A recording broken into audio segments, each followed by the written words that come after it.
আসসালামু আলাইকুম। বিসমিল্লাহির রহমানির রহিম। অজু নষ্ট হইবার কারণ। জখম বা কান হইতে পোকা বাহির হইলে অজু টুটে না। জখম হইতে কিছু গোস্ত কাটিয়া পড়িয়া গেলে রক্ত বাহির না হইলে তাহাতে অজু টুটে না। শিংগা লাগাইয়া রক্ত বাহির করিলে বা নাক দিয়া রক্ত আসিলে কিংবা শরীরের অন্য কোনো স্থান বা কোনো ফোড়া বাঘি হইতে রক্ত পুজ বাহির হইলে অজু টুটিয়া যাইবে। কিন্তু রক্ত যদি জখমের মধ্যেই থাকে, নির্গত স্থান হইতে বহিয়া না যায়, তবে অজু টুটিবে না। সুতরাং যদি হাতে সূচ বিদ্ধ হইয়া রক্ত বাহির হয় এবং এদিক ওদিক বহিয়া না যায়, তবে অজু যাইবে না। কিন্তু যদি এক বিন্দুও এদিক ওদিক গড়াইয়া যায়, তবে অজু টুটিয়া যাইবে।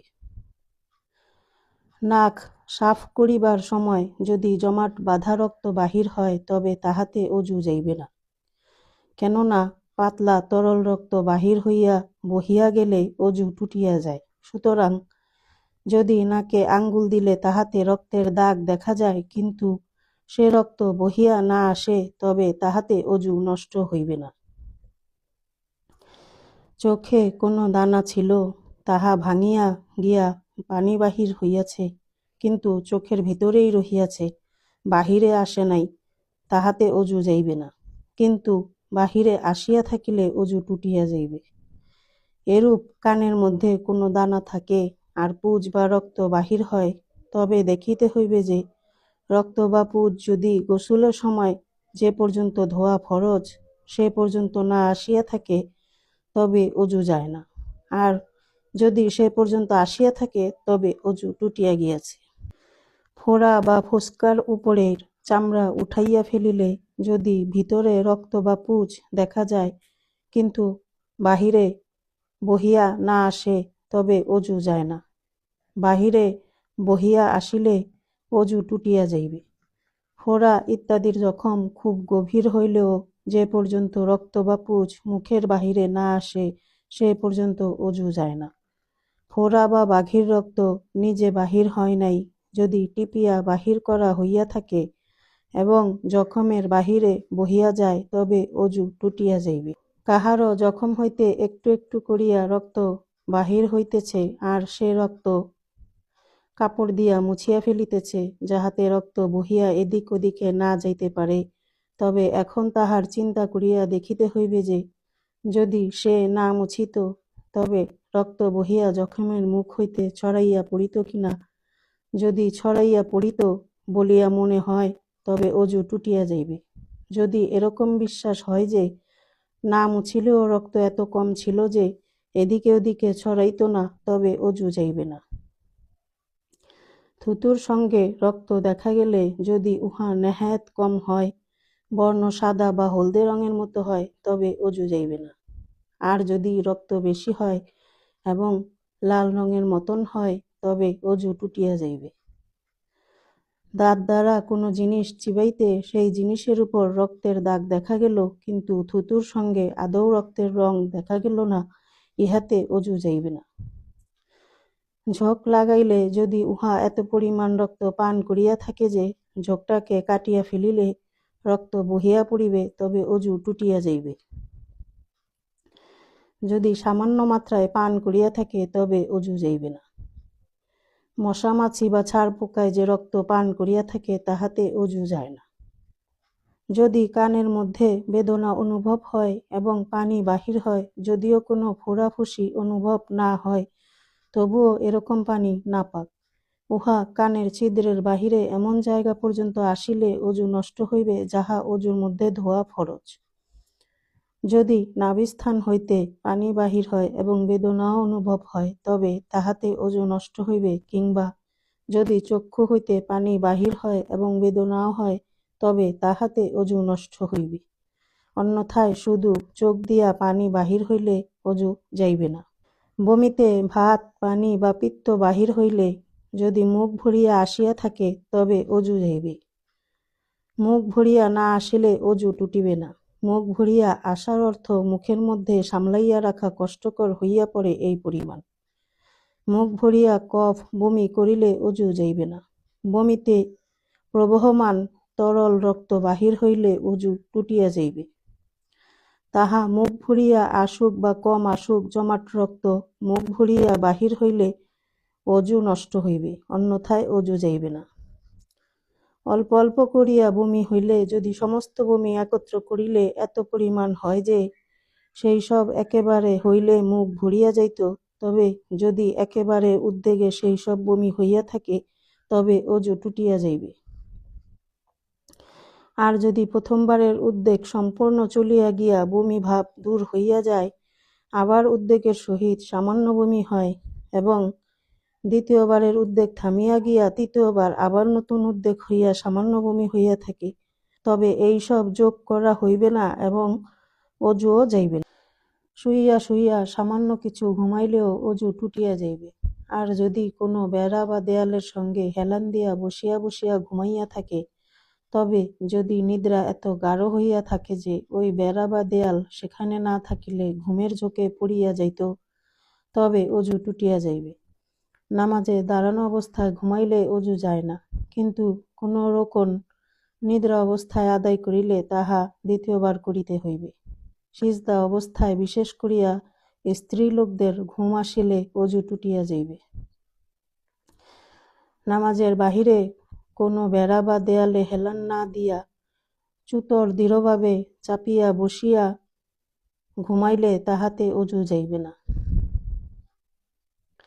বসিয়া বসিয়া ঘুমের এমন নিদ্রা আসিয়াছে যে পড়িয়া গিয়াছে, তবে যদি পড়িয়া মাত্রই সজাগ হইয়া থাকে, তবে অজু যাইবে না।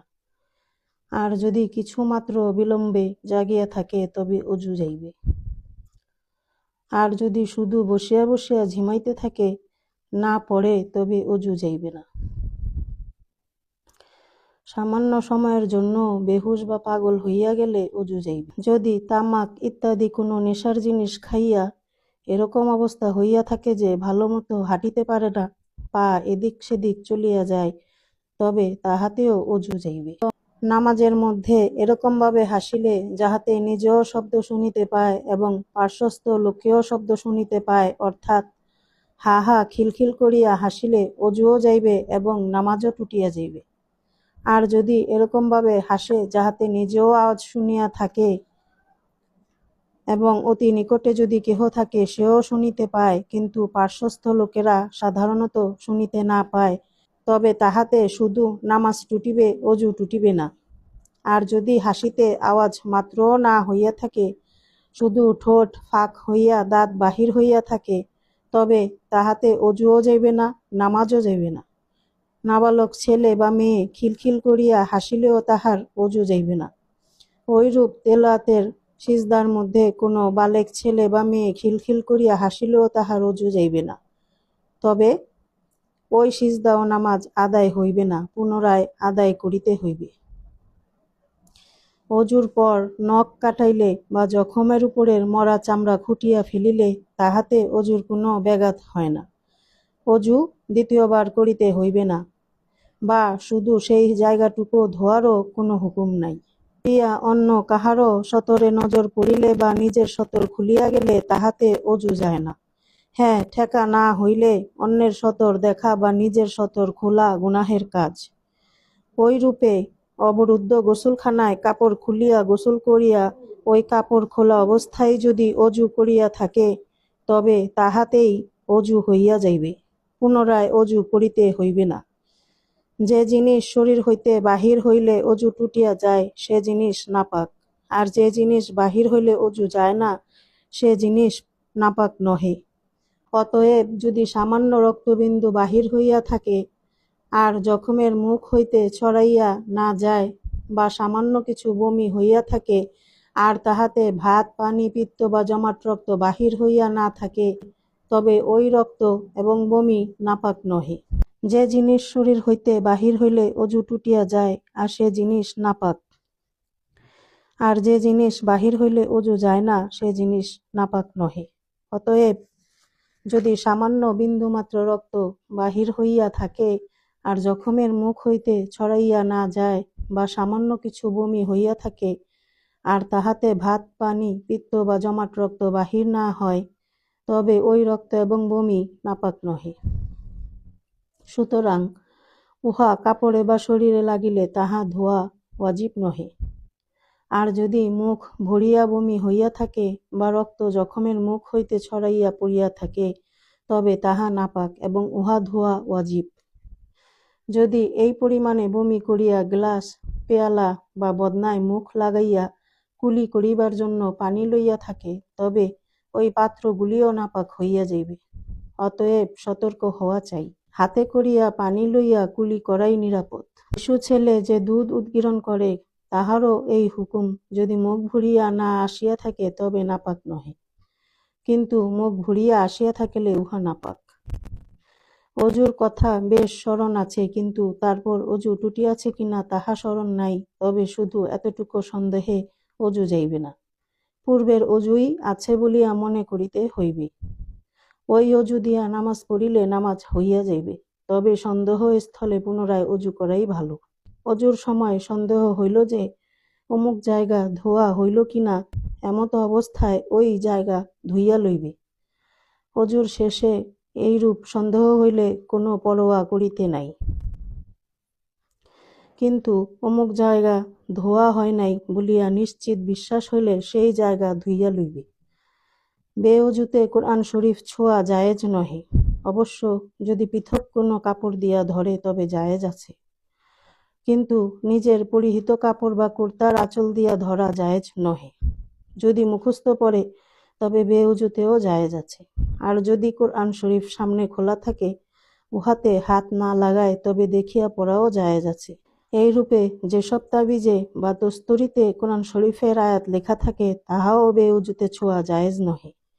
এই মাসালা খুব ভালোভাবে মনে রাখিবে। প্রিয় মা ও বোনেরা, অজু নষ্ট হইবার কারণ আমরা জেনে গেলাম। ইনশাল্লাহ আগামী পর্বে নতুন কোনো মাসালা আমরা জানব। আমাদের চ্যানেলটির সাথে যুক্ত থাকুন। আল্লাহ পাক আমাদের সবাইকে আল্লাহর হুকুম নবীর তরিকায় চলার তৌফিক দান করুন। আমিন। আসসালামু আলাইকুম।